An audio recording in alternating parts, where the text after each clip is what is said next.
ကြိုက်သေးပါ ခေမမင်္ဂလာပါ မင်္ဂလာပါ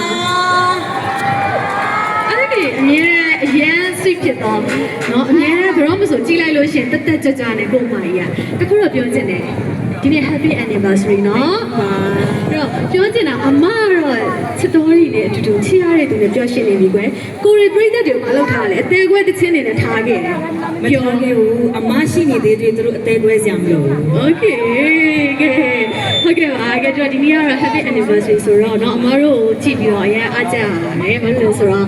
surprise လုပ်တဲ့အဲ့တော့မှ propose လုပ်တော့လားမသိဘူး video ကို wing ကအဲ့တော့ YouTube မှာပါကြည့်ခဲ့တော့အရင်ပြောဖို့ကောင်းတယ်ဒီနေ့ကလည်း anniversary နေ့လေးဆိုတော့အမတို့ကအကိုပေါ့เนาะအဲ့ဒါရှင်းရှင်းနဲ့ဖြစ်နိုင်ပါစေလို့စတောင်းပေးပါရယ်ပြည်သက်တွေရဲ့ကိုယ်ကเนาะဟုတ်ကဲ့ပါကဲတော့အမရဲ့တခြင်းလေးကိုနားထောင်ပါเนาะအဲ့ချက်ချင်းချင်းစင်မော်ရောက်လာတော့လူတွေကချက်ချင်းအဲ့လိုပြေသွားပြီဟုတ်ကဲ့ကျေးဇူးအများကြီးတင်ပါတယ်ရှင် မင်္ဂလာပါ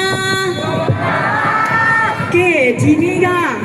အမရှိမှတီးလို့လာလားဒီတိုင်းလာလားအမရှိမှတီးလို့လာတာခဏနေတော့မြမချုံအမမျက်စိနည်းနည်းအားနေတဲ့ခါနေထိုးတော့ကျုပ်ပဲများပြီးတက်တာမဟုတ်နော်အဲ့လိုအောက်ကိုတေးချမမြင်ရလို့အဲ့တော့အမသချင်းတွေကိုအတူတူဆိုဖို့ ready ဖြစ်ပြီလား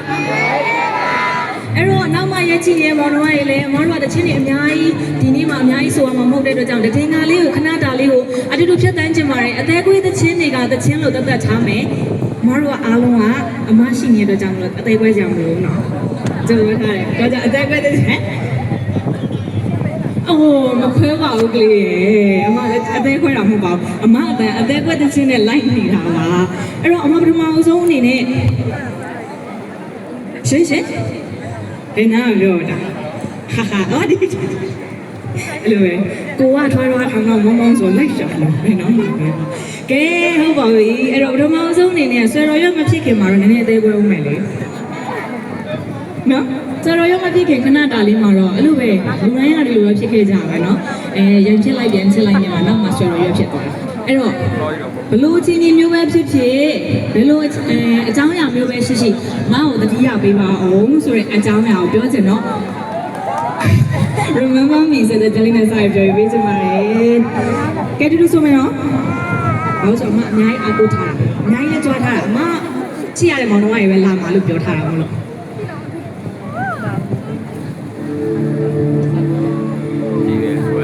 နောက်တရားနဲ့မင်းစမပြေတာမျိုးနောက်တရားနဲ့မင်းမပြောတော့တာမျိုးတကယ်လို့များနေပြီးမှအစားထိုးတော့မင်းဆိုနာဘောဘယ်မချင်တယ်လေဆိုလေက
အဲ့တော့နောက်ထပ်တစ်ပုဒ်ကို